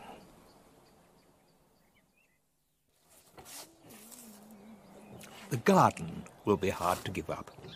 Yes, it will. But we shall give it up and carry on. Have you thought yet where we should move to? Well, I still have the living at Crabtree. We might go there. The house is very much smaller, though. So is the garden, of course. Papa, it doesn't matter to me about the garden or the house or anything. So long as you can get away from all this turmoil and unhappiness. Papa? The train is late. No, Papa. I think it is, truly. Oh, Eleanor, if Dr. Grantley finds me here, then we're doomed. I am certain he is still in his bed, Papa. Well, now see, the train is coming. Oh, so it is. Papa? Yes, Eleanor? I have some news for you, which I was intending to tell you yesterday. Yes, my dear. Well, if you intend to tell it, you shall have to be quick. I am engaged to be married, Papa. Engaged? My dearest Nell. Barchester!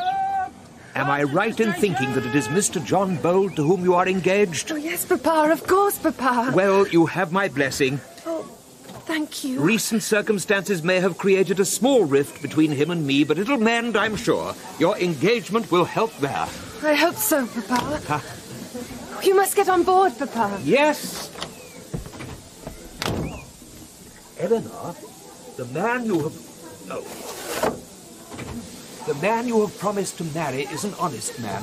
Yes, Papa. Right thinking in the main, and where he is not, a good wife will supply the deficiency.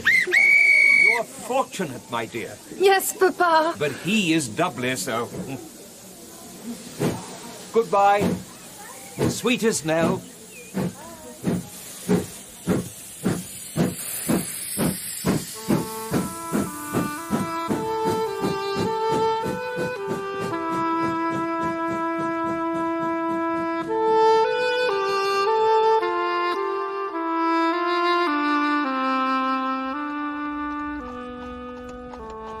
Well, I must hope to find Mr. Tom Towers in an indulgent mood.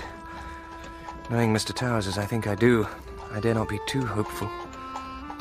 I do begin, though, to wonder whether I might have been rather indulgent myself with regard to Eleanor and... Oh, but it was hard.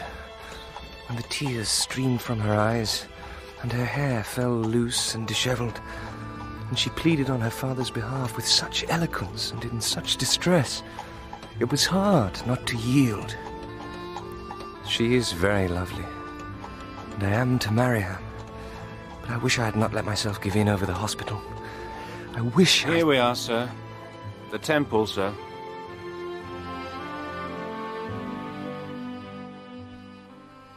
Have you breakfasted, Bold? Yes, thank you. Hours ago. Are you busy? Oh, rather. But not so much so at this precise time. This is my leisure hour of the day, if I can be said to have one. I'm sorry to be encroaching on it. No. But I want to ask you, Towers, whether you can oblige me in a certain matter. Mm-hmm. It's in connection with this lawsuit that I've been engaged in. Oh, yes. Concerning the hospital, you know, at Barchester? Yes, I know. Well, I've abandoned the whole thing. Oh. Yes, I've given it up. Needn't trouble you with all the details, but the fact is that the conduct of Mr. Harding in this affair... Mr. Harding is He's the fellow in charge of the place. The one who does nothing and takes all the money. I never said that about him. Mm-hmm. Anyway, his conduct has been so excellent, so unselfish, that I find I cannot allow the lawsuit to be brought. And Mr. Harding suffer further anguish. Nothing should be done now, in my opinion, until such time as the wardenship of the hospital falls vacant. Oh, yes. And when it falls vacant, the position will be filled before you know it, and the same injustice will pertain. I suppose You that's see, possible. Bold, we never stop hearing about the vested rights of incumbents, do we? Yet it strikes me that in a case such as this, it's the poor and needy who have the vested right, if they could only get it, while the incumbent's so-called vested right is unequivocally and demonstrably wrong. Well, I have to say, Bold, I'm sorry you're giving the matter up. The lawyer's fees will cost you a bit. Yes, a few hundred, but I can't help that. Very philosophical of you. It's refreshing to hear a man talking of his hundreds in so indifferent a fashion. Oh, have you seen this? Modern Charity, a short treatise by Dr. P. Anticant. Anticant? Well... Yes. I suppose it was only a matter of time before the good doctor lent his voice to the debate. What he's saying here, essentially, is that our predecessors did very much in the way of charity, but that we manage very little. And he adduces your hospital as the perfect example. Here, you can keep it. Thank you. Oh, and what about Mr. Sentiment's latest offering? You seen that? No, I... Ah, well. It's a treat in store. It's called the Almshouse. Oh, is it? It's a direct attack on the whole system. There are going to be 20 instalments. And the first number's very good. Well, first numbers always are from Mr. Sentiment. Oh, here. You can keep this, too. Thank you, Towers. A very powerful man is Mr. Sentiment. Powerful indeed. You may be assured that now that England's finest novelist has found himself appalled by the state of the Church's charitable institutions, the reading public will very soon be sharing his dismay. Instalment number 1, you'll be pleased to know, contains the familiar hyperbole and excessively strong colouring. He didn't make inquiries of you, did he, for his background material? No, he didn't. Oh, well, the great Sentiment must have visited Barchester itself. The story concerns a clergyman, an ugly, foul-mouthed widower with a strong propensity towards evil. In charge of an almshouse, this creature is. And the old men who are unfortunate enough to be in his care are doomed to starve on 6 farthing a day. Oh, dear. Oh, dear, indeed. It's a sorry tale.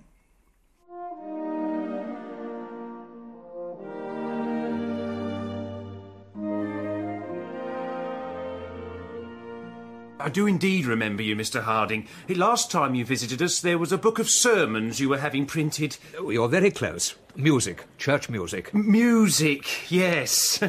Are you doing another book, Mr. Harding? No, this is quite different business, which I am almost certain will require me to stay the night. Follow me. I have a room with a view of St. Paul's that can't be bettered. Ah. Well, Bold. It's been pleasant to see you, but one must get on. Just have to hand in at the Jupiter for a start. Yes, of course. Towers, I have this favour which I... Come with me, if you don't mind, and ask it while I'm walking. You know, Bold, you'll kick yourself for dropping this lawsuit. You could have won some glory from it. And of course it's all gone too far anyway. The fire which you started, Bold, it's too fierce to be quenched now. The building can't be saved, and as the timbers were rotten anyway, the sooner it goes, the better, I say. Well, that's one way of looking at it. But for my own part, I feel that I have been in the wrong. The wrong? And therefore I shan't be involved with the matter anymore. The favour I have to ask of you, Towers... Oh, yes, the favour. ...is that you cease your involvement with it also. Mine? The pieces in the Jupiter have been very strong, very forceful. They have hurt Mr. Harding quite deeply, but I thought if I could explain to you that he was not personally to blame for the situation at the hospital, the articles might be discontinued. Do you think they might?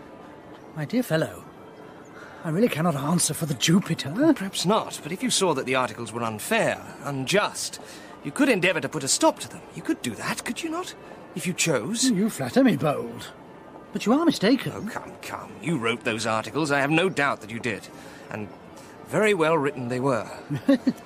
I'm asking you to desist from writing any more on the subject, or if you find that you must write more, that you abstain from any personal allusion to Mr. Harding. My dear Bold, you are a friend of long standing, and I have a sincere regard for you. I hope, therefore, that you will not take offence when I tell you that no one connected with the press can, with propriety, allow interference. Interference? Even if I was in a position to ensure that certain remarks were kept out of the Jupiter. And are you not? Even if I had this power, it would be a very great wrong to use it. If one is employed in writing for the public press, one cannot then be at the mercy of private motives. A newspaper, a good newspaper, must be independent, and so it is with the Jupiter. The weight and authority of the Jupiter is too great, dear Bold, to be moved by personal considerations. I see. Well, Bold, I must hurry on. I think we have finished our business. Yes, I think we have. Are you coming my way? No, Towers, I'm not. Farewell.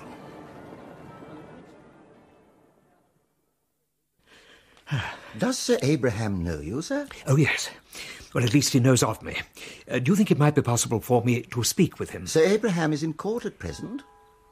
I see. And then he is due at the House for the third reading of the Convent Custody Bill. Oh. What I suggest, sir, is that you go to the House and leave a message for Sir Abraham there. I shall do that. Thank you.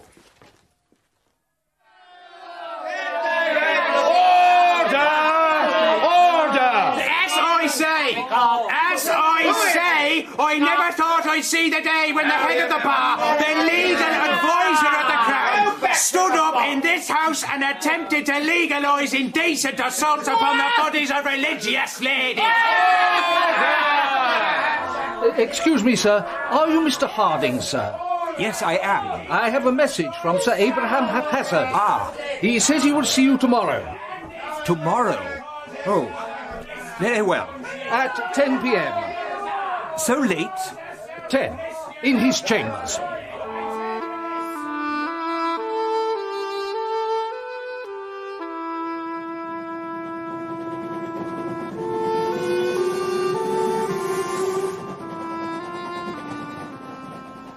I have done what I could.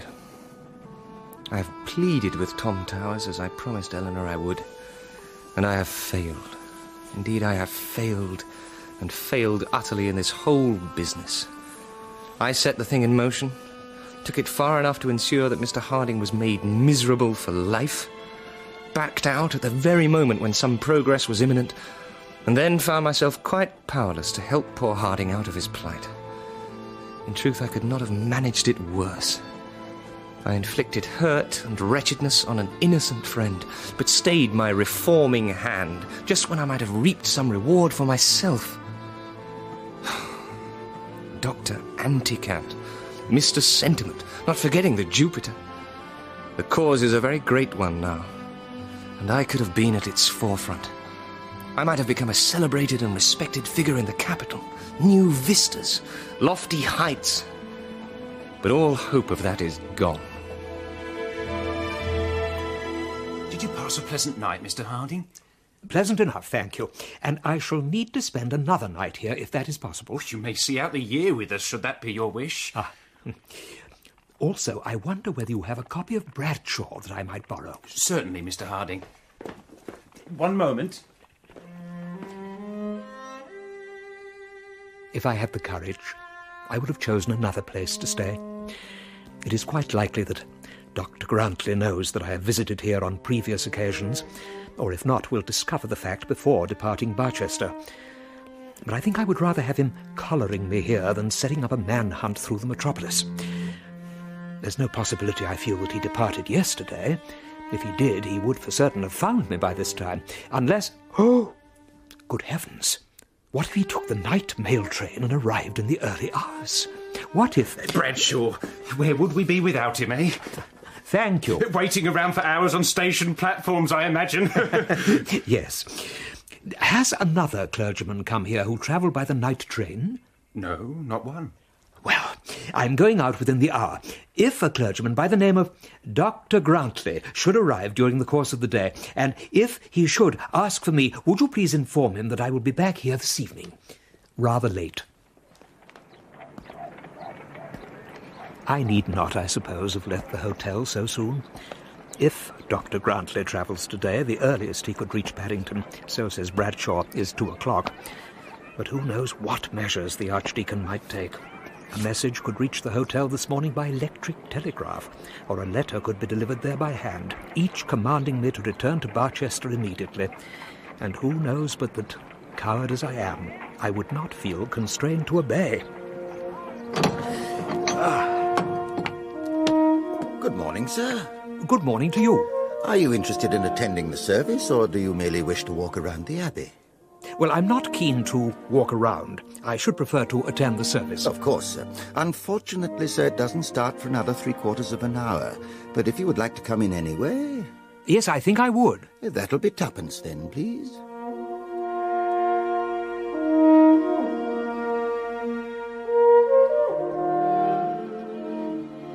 I still have the living at Crabtree Parva. In all, I suppose, there will be £150 a year, but not much more, I fear. Oh, Septimus Harding, you are minded to give up £800 in that lovely house, and you and your daughter must manage on a mere 150, if indeed it is possible to manage on so very little. I don't think till now that I have really grasped what leaving the wardenship entails. Of course, Eleanor will sometime be married, but until then I have no wish that she and I should be dependent on John Bold, not least because he himself would, to some degree, have been responsible for our situation. And after she is married, well, since I shall be on my own, I must manage on my own. But £150... Oh, this is a very hard step to be sat on.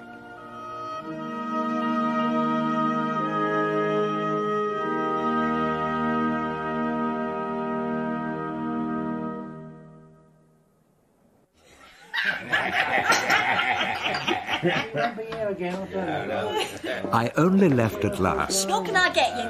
When I was driven out by hunger. I'd very much like a mutton chop and potatoes, please. Mutton chop, potatoes. So I went to a place I had passed the previous day in the Strand. Oh, and a sherry, please. A sherry? If I may. Mutton chop, potatoes, sherry. I must tell you, Eleanor, that I didn't particularly want the sherry, but I believe one is expected to order something in that line when dining at an inn, is one not? It was a vile drink when it came, and the cutlery was not as clean as one might have wished. And there was a young fellow who came in and who conversed with the woman who had served me. Who's that old cock then, eh? On the other hand, the mutton and potatoes passed muster, and I did derive some comfort from the thought that I should not encounter Dr. Grantley at such a location.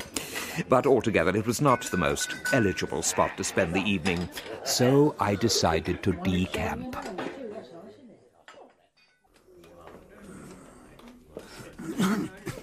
Your cigar, sir? Oh, I won't, thank you very much. Perhaps you'd like to keep it for yourself.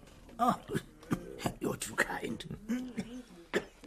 On the advice of the serving woman, I went to the smoking room of a nearby cigar shop, whose atmosphere, despite the strong smell of tobacco, I found much more congenial.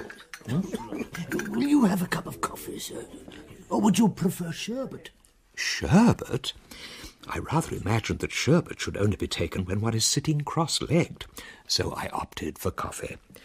And after I had drunk it, and declined a game of chess with the waiter, and turned over a few pages of Blackwoods, I stretched myself out on the sofa. And very comfortable it was.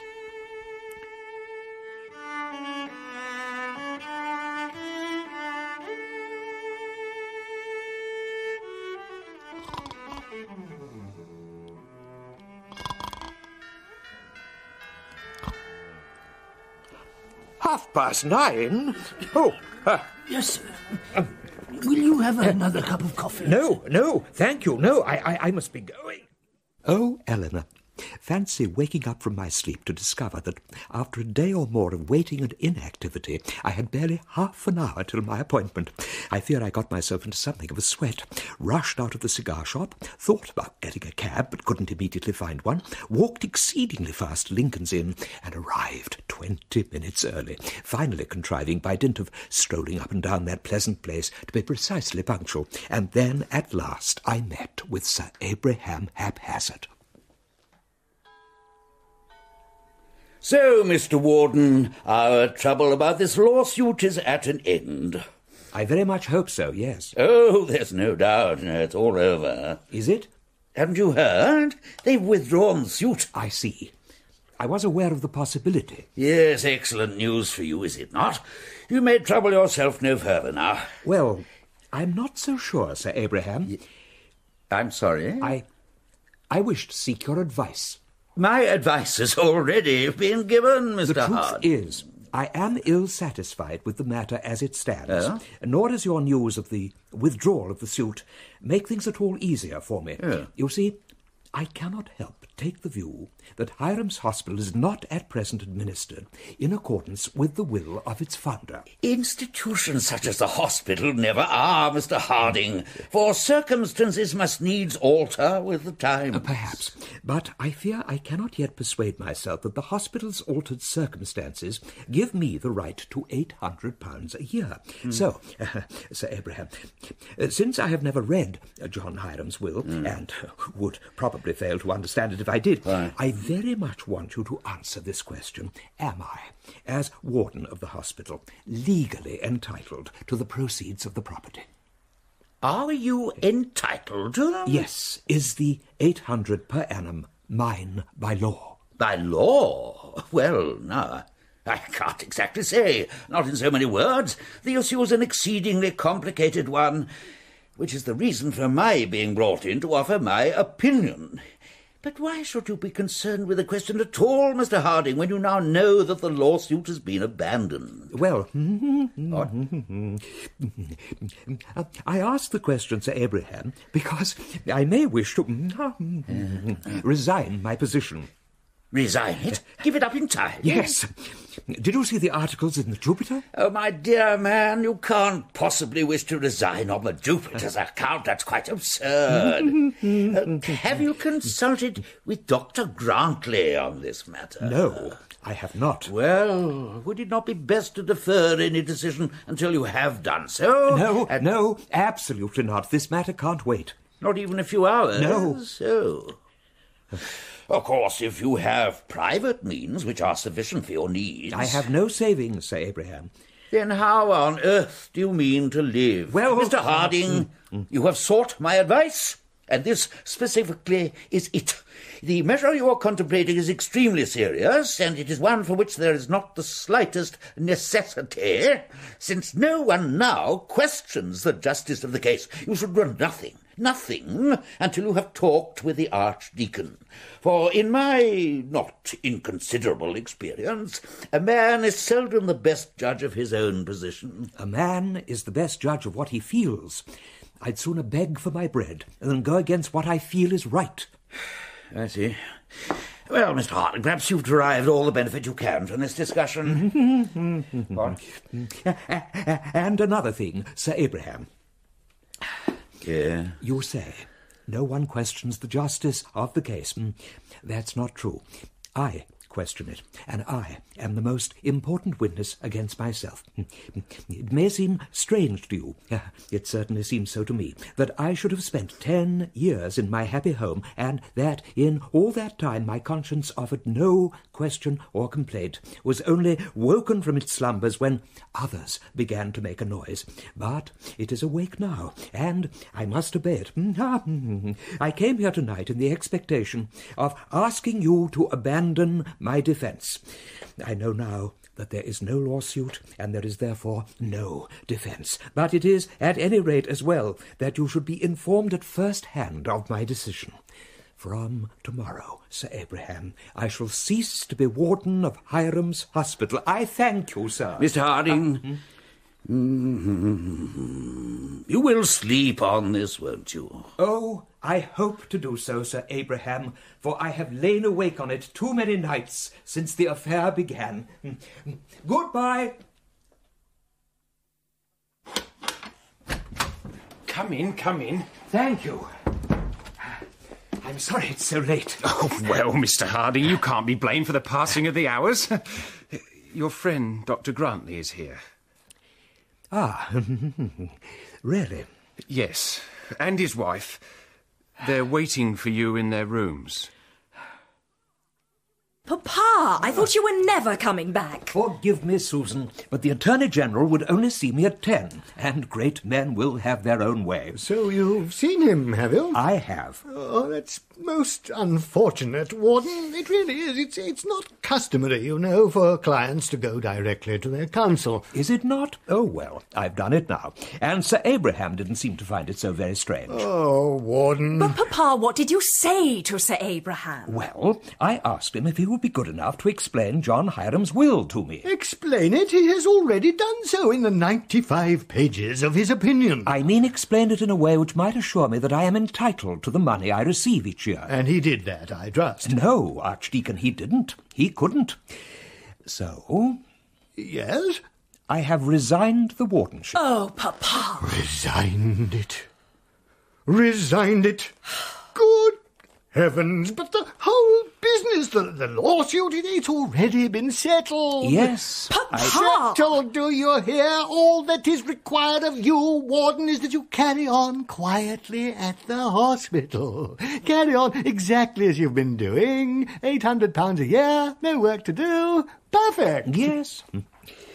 You must be very tired, Susan. Wouldn't you like to go to bed? No, Papa, I'm not tired. But she is distressed. Very distressed.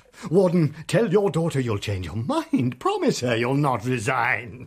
I'm sure Susan won't ask me to break my word, or to do what I know to be wrong. But, Papa, it would be madness to resign. What would you live on? Well, God that feeds the young ravens and so forth. Fish!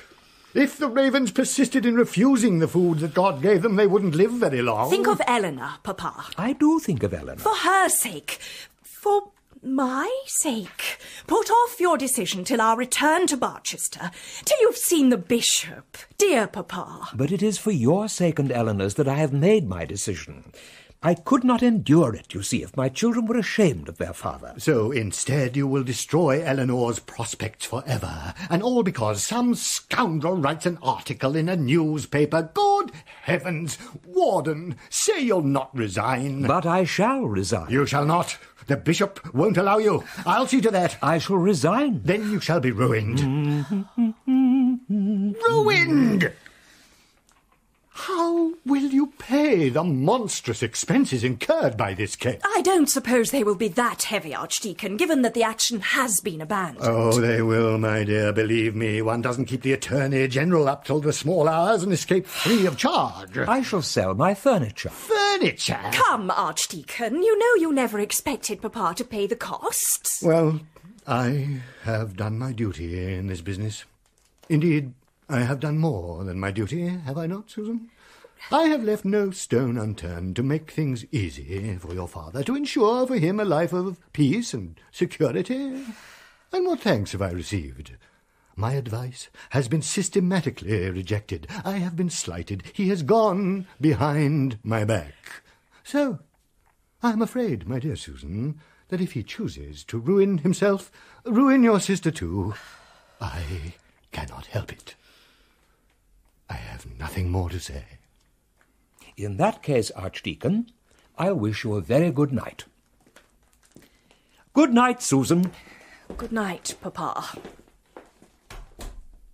Good heavens. Barchester! Barchester! And not too soon. I feel as if I'd been away for a month. Papa!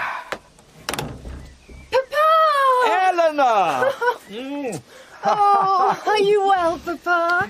Well, I'm a little tired, but very well. How did you know I was on this train? I didn't, Papa. You've been coming down here looking out for me. Sweetest Nell. Was it all satisfactory? Oh, yes, it was satisfactory. Perhaps, Harding, if you've not changed your mind about leaving... have you, by any chance, changed your mind? No, Bishop, I haven't. Well, in that case, perhaps you'd like to live here.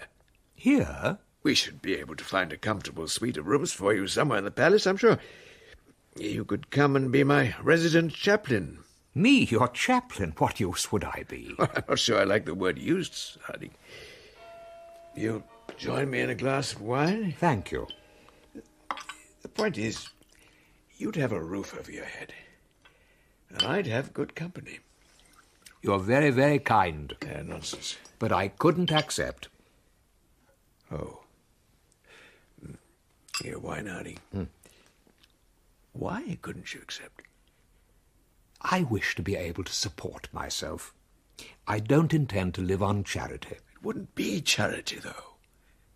It would be friendship. Oh, Bishop, that's all I want from you. Friendship. Such as you and I have shared for so long. To your good health and to friendship.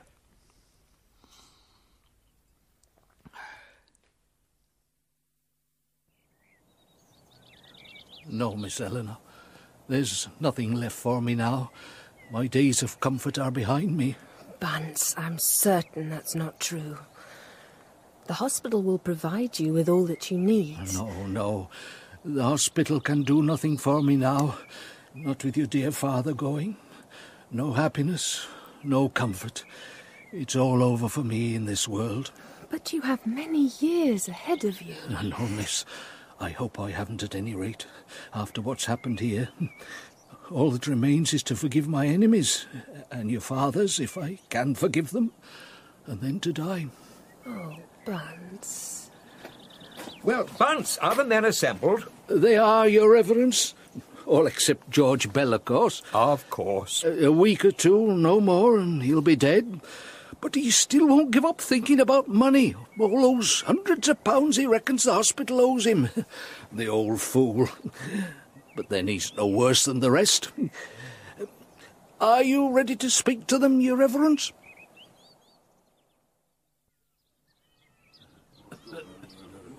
My dear friends, I've much I would like to say, but this will not be a long speech. You'll all of you know by this time that I'm going to leave you. There has been an unfortunate misunderstanding between us, and now... We never wanted you out, Mr. Harding. That's right, Abel Andy, that's right. We never thought it would come to this. When I signed the petition, well, in fact, I didn't sign it as such. I put my mark, but when Quiet, will you? Let his reverence speak. My friends, I'm quite certain that you did not wish to turn me out, but I thought it best to go. Please be assured that I'm neither angry with nor offended by anyone in the hospital. Well, you've every cause to be. These men have ruined you. They've ruined themselves, ruined me. No, Bunce. Nobody has been ruined. We didn't mean you no harm. Of course you didn't, Handy. In this country, we're all entitled to seek our rights, and you did no more than that. My friends, very soon I will be leaving the hospital. But my lodgings will not be so very far away, so I will see you often. And some gentleman will come to take my place, and I'm sure you'll be as well looked after as I always hoped you were while I was with you. My best wishes to you all.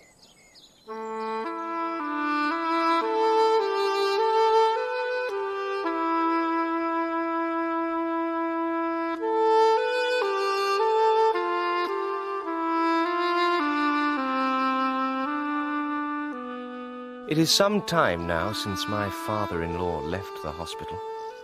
No one has been appointed warden, though Mr. Harding himself is often still called by that title. I gather the Archdeacon had a number of suggestions for the post, but the bishop, unusually, would not be bullied into accepting his son's advice, believing perhaps that Mr. Harding might eventually be persuaded to withdraw his resignation. But the former warden shows no sign of doing that. Is quite contented with his lot, or at least is sparing enough of his daughter's feelings and mine to give that impression.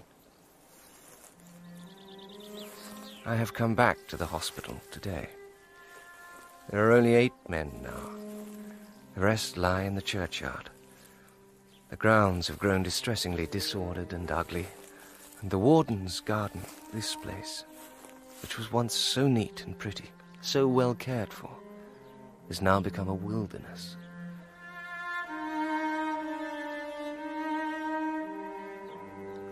It was here, one evening, that I came upon the warden as he played his music and told him of my purpose regarding the hospital. Oh, what a sorry affair, and how much I regret that it was ever started. Yet there are times, I confess, when I regret as much, if not more, that I abandoned it as I did, that I withdrew from the chance to make my mark, win fame. But I chose another path, a quieter, more secluded path, and I have obliged myself to stick to it, for better or for worse.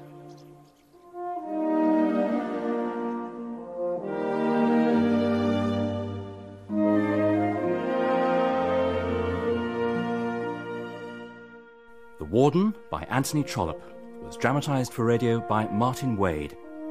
Septimus Harding was played by Alec McCowen, Eleanor by Juliet Aubrey, John Bold by Douglas Hodge, Dr. Grantley by Stephen Moore, and Mary Bold by Janet Moore.